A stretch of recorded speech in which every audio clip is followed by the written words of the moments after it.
থাকিনি আমাদের এলাকার অসহায় শ্রমিকরা আজ সীমান্ত পেরিয়ে প্রতিবেশী দেশ ভারতের কর্মসংস্থানের খুঁজে যেতে বাধ্য হচ্ছে। আর সেখানে গিয়ে তারা বিএসএফের নির্মম বুলেটের শিকার হচ্ছে। জীবিকা নির্বাহ করতে গিয়ে আমাদের দেশের নিরীহ শ্রমিকদের বিএসএফের গুলি খেয়ে প্রাণ হারাতে হচ্ছে। এমন অসংখ্য বুক ফাটা ও বেদনাদায়ক নজির আমাদের খানিঘাট এলাকায় তৈরি হয়েছে। শুধু কাজের অভাবে কেন আমাদের বাইরের এভাবে অকালে লাশ হয়ে ফেলতে হবে? সম্মানিত সাংবাদিক ভাই, তবে অত্যন্ত আশার কথা হল গত 18/5/2026 তারিখে সরকারের একটি উচ্চ পর্যায়ের প্রতিনিধি দল আমাদের এই লুবাছড়া পাথরকুয়ারি সরজমিন পরিদর্শন করেছে। সরকারের এই উদ্যোগে খানিঘাট উপজেলা শ্রমিক ট্রেড ইউনিয়ন রেজিডেন্সিয়াল 92 পক্ষ থেকে আমরা সাধুবাদ জানাই এবং আন্তরিক ধন্যবাদ ও কৃতজ্ঞতা প্রকাশ করছি। আমরা গভীরভাবে আশাবাদ ব্যক্ত করছি যে এই প্রতিনিধি দল অত্যন্ত দ্রুততার সাথে একটি ইতিবাচক ও বাস্তবসম্মত রিপোর্ট সরকারের নিকট পেশ করবে, যা কোয়ালিটি পুনরায় চালুর পথ সুগম করবে। শ্রমিকের এই চরম দুঃখ দুর্দশা বিবেচনা করে এবং তাদের কর্মসংস্থান ফিরিয়ে দিতে আমরা সরকারের নিকট আমাদের সুনির্দিষ্ট দাবি সমূহ পেশ করছি। আমাদের প্রধান দাবি সমূহ হচ্ছে: পরিবেশ রক্ষা করে কোয়ারি উন্মুক্ত করা, সীমান্তে আমাদের ভাইদের নির্মম মৃত্যু বন্ধ করতে এবং হাজার হাজার মানুষের কর্মসংস্থান ফিরিয়ে দিতে, পরিবেশের ভারসাম্য রক্ষা করে সম্পূর্ণ সনাতন প্রাকৃতিক পদ্ধতিতে লুবাছড়া কোয়ারি অবিলম্বে খুলে দেওয়া হবে।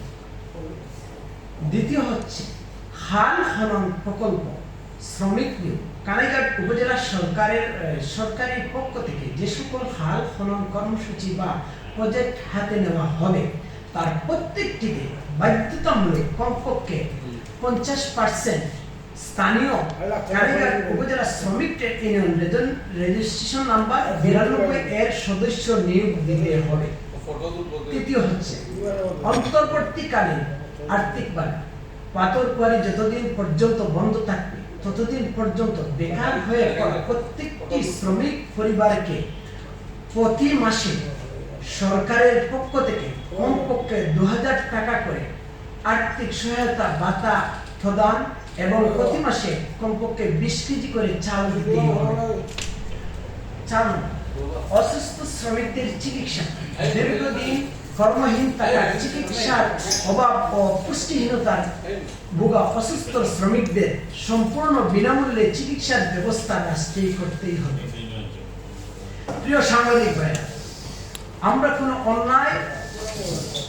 কোনো অন্যায় দাবি করছি না।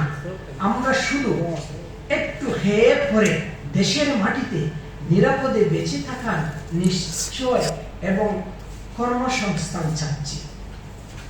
আপনাদের কলম গণমাধ্যমের মাধ্যমে আমাদের এই আকুল আবেদন উচ্চ পর্যায়ের প্রতিনিধি দলের বিরুদ্ধে গুরুত্ব এবং সীমান্ত সুরক্ষা বিষয়টি যে সরকারের উচ্চ পর্যায় ও সংশ্লিষ্ট প্রশাসনের দৃষ্টিগোচর হয় সেই অনুরোধ জানাচ্ছি। আশা করি আপনারা আপনাদের লিখনির মাধ্যমে এই অসহায় হত দরিদ্র শ্রমিক মানুষগুলোর পাশে দাঁড়াবেন। আমাদের বক্তব্য মনোযোগ দিয়ে শোনার জন্য আপনাদের সবাইকে আন্তরিক শুভেচ্ছা, অভিনন্দন। আসসালামু আলাইকুম। পেট্রোল কিদার কারণে কিছু শ্রমিকরা এইভাবে কিছু হাসান করে, ঠিক আছে? খালি তদন্ত কমিটি আর এই ব্যাপারে এগুলো একটু পরিষ্কার করতে হবে।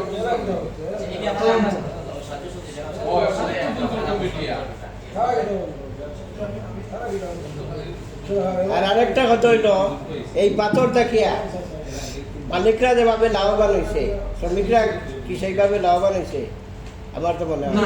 ধন্যবাদ আপনারা সাংবাদিক ভাইয়ের করে। আসলে আমরা এখানে অকারেন্স হয়ে যা দীর্ঘদিন থেকে যে অকারেন্সগুলা ধারাবাহিকতা এখনো শেষ হয়েছে না, সো ওটাও নির্মূল লাগে আমরা চেষ্টা করে যাইলাম। বিকজ বিগত যে সরকারের আমলে যারা পাথর কুয়ারির লুটপাট করিয়া খাইছে, এরাও এখনো কিছু ছত্রছায়া আছে। আমরা একবারে আপনার কাছে কইরাম না যে একবারে নাই, এটা আমরা কইরাম না। আর এর মধ্যে থেকে আমরা হার্ড লাইন ওখানে যেতাম পারলাম না, বিকজ গরিবী কিছু মানুষ আছেন যে একবারে শ্রমজীবী, যারা এখান থেকে যদি আমরা কোনো জনগণে বা প্রশাসন যদি উঠাইয়া দিলাই, এরা কই যাইব, এরা যাইব কি আপনার বর্ডার ক্রস করিয়া আপনার ইন্ডিয়াত গিয়ে তারা কিতাও আইব, লাশ হইয়া ফিরিয়ে আইব বাংলাদেশও। সো ইজ আমার ওপিনিয়ন, আমরা কিছু যারা সমাজ চলাফেরা করি, আমরা ওপিনিয়ন যে এটা যদি সরকারিভাবে ওপেন করা হয় বা লিজ দেওয়া হয় বা আপনার গেজেটভুক্ত করিয়া এটারে আপনার কিতাব ওইটারে ইজারাভুক্ত করে দেওয়া হয়, তখন এই যে বিশৃঙ্খলাগুলো থাকতো না।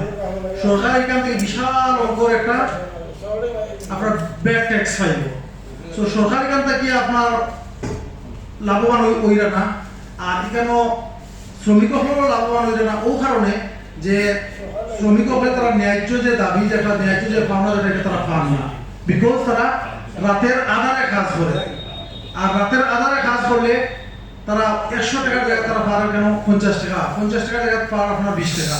সো এইগুলা থেকে মুক্ত হওয়ার লাগে আমরা আজকের এই সংবাদ সম্মেলন এবং আমরা এই দাবিগুলো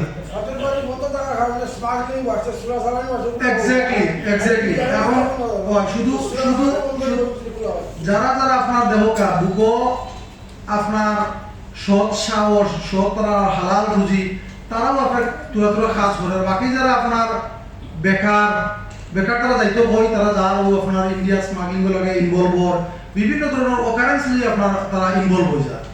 সো আমরা আপ্রাণ চেষ্টা করি এই পাথর করে যদি মুক্ত করা হয়, খোলা হয়, রিওপেন করা হয়, তখন এটা লিগেলি তারা কাজ করবো, কর্মসংস্থানটা বাড়বো এবং আমরা এলাকাটা সচ্ছল হইব। সরকারে অনেক ব্যাড ট্যাক্স পাইব। সো ধন্যবাদ আপনারা আজকের এটা আপনারা তুলিয়া ধরবা প্লিজ। আর আমরা আজকে ডিসি সরকার সাহেবের কাছে